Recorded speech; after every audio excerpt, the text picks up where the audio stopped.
Sa mga leader ng barangay. Opo. Okay. Yung tao natin sa City Jail na guarantee na i-release ang mga inmates para bumoto sa atin. Yung kanilang pera, ikaw nang bahala. Where the hell are the flying voters? Handa na ba sila, Sandy? Opo. May mga bus tayo ng flying voters galing Cavite tsaka Rizal. Hinahatid na ho sila ngayon papunta sa presinto para bumoto.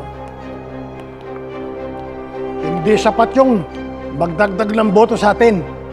Ang dapat, mabawasan yung boboto sa kalaban.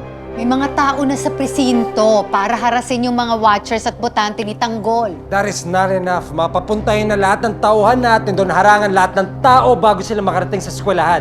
Tawagan si Jason tsaka si Paul. Meron ng gagawa niyan. Tapos na yan. Iba naman. O edi tutukan mo ng mga tao mo, Sandy. Walang pwedeng pumalpak ngayon. Bawat boto, importante. Sandy, gawin mo na dapat gawin. Simple usapan natin. Siguraduhin mo lang na hindi sila papalpak para hindi tayo mabalikan. Yes, sir. Gawin mo ng tama trabaho mo, Sandy! We have to win! Yes, sir. Nakita mo na resulta ngayon, Roberto? Hindi lang isang gabi ang paghahanda sa eleksyon. May panahon, pera, koneksyon. Yan ang pinaghahandaan. Nasa atin na lahat, pero hindi natin pinakinabangan. Nasaan tayo ngayon? Nasa laylayan tayo, naghahabol.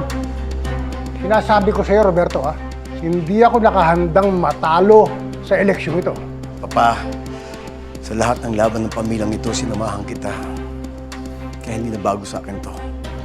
Pati yung gera, nagandaan ko. Dahil Montenegro ang kalaban. Pero may mga bagay na hindi ko kontrolado. Hindi to dahil sa kapabayaan, pero resulta to ng pinagkagawa ng pamilyang ito. Dahil hindi niyo binigyan ng halaga kung ano ang nakataya. Are you blaming the family? The question here, Kuya, is this the best job that you can do?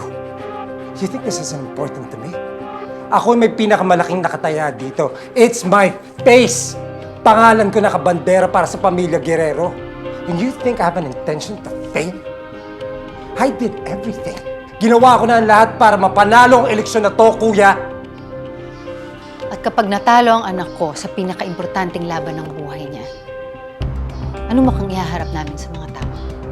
Roberto, aminin mo na.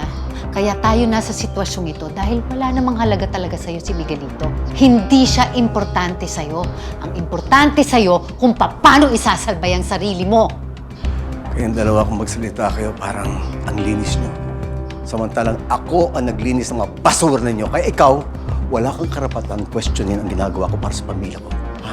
Lahat ng hirap ko, lahat ng pagsisikap ko para manatili sa pwesto. Mga Guerrero, para kayong dalawang mag-ina makinabang! Tama na yan! Wala nang pupuntahan niyang pagtatalong yan eh. Lahat kayo, may pagkakamali.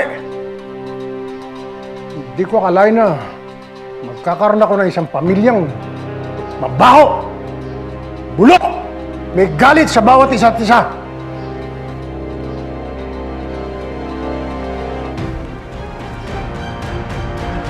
Ramon.